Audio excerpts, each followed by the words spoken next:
किसी भी नदी में निर्वस्त्र होकर किसी स्त्री या पुरुष को नहीं नहाना चाहिए।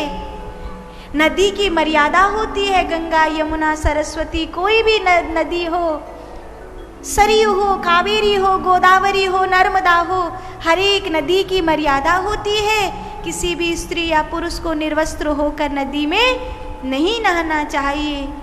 आजकल कई पाश्चात्य संस्कृति की रंग में रंगी हुई मूर्ख लड़कियां स्विमिंग पूल में जैसे विदेशी छलांग लगाती हैं, ऐसी हरिद्वार में जाके गंगा में छलांग लगा देती हैं, जगन्नाथपुरी में जाके समुद्र में छलांग लगा देती हैं। तो ये बड़े अपमान का विषय है कि भारतीय संस्कृति की, भारतीय परंपरा की नदियों में इस प्रकार कोई मूर्ख स्त्री पहुँचे तो वहाँ पर हमें नियम लगाना चाहिए कि इस प्रकार की मूर्खता यहाँ पर नहीं चलेगी।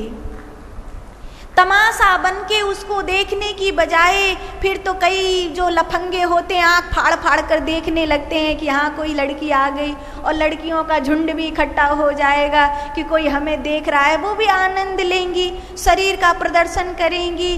तो ये हमारे सनातन धर्म के लोगों को सोचना चाहिए कि इतना बल अपने आप में पैदा करें कि इस तरह कोई हरकत कर रहा है तो तुरंत जाके कहो कि बहन तू अपने स्विमिंग पूल में ये कपड़े पहन करके नहाना, तू स्विमिंग पूल में अपनी नंगी कूदना, ये गंगा है, ये माँ गंगा है, ये गोदावरी है, ये सरयू है, ये नर्मदा है, ये भगवान के धाम का समुद्र तट है, ये तेरा कोई जू बीच नहीं है। तू यहाँ पे मर्यादा बरत, कम से कम भगवान के दरवाजे पर अगर आपने मर्यादा बरतवाई तो समझ लीजिए आपने संस्कृति की रक्षा के लिए एक बड़ा कदम उठाया है। ये बहुत ज़रूरी है क्योंकि कुछ विदेशी परंपरा के षड्यंत्रकारी भारतीय संस्कृति को नष्ट करने में लगे हैं। इसीलिए ज़बरदस्ती गंगा यमुना पर जाकर, ज़बरदस्ती बड़े बड़े मंदिरों पर जाकर अभद्र कपड़े पहनने का गंदा काम करते हैं।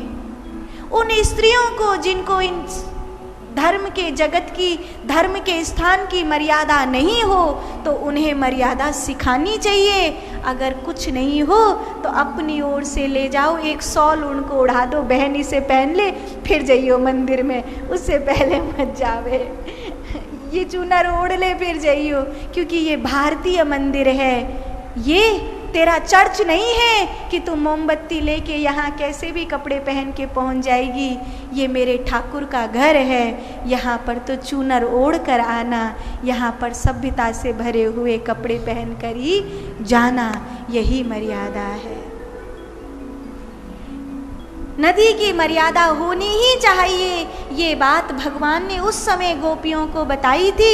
इसीलिए ये चीरहरण की लीला करी है ताकि गोपियों को भगवान ज्ञान दे सकें। और उसी दिन से गोपी गोपी ना रही, गोपी कृष्ण हो गई। इसीलिए इसे कहते हैं ये वस्त्र चुराने की लीला नहीं है, ये सतबुद्धि देने वाली लीला है, ये सतबुद्धि देने वाली लीला है।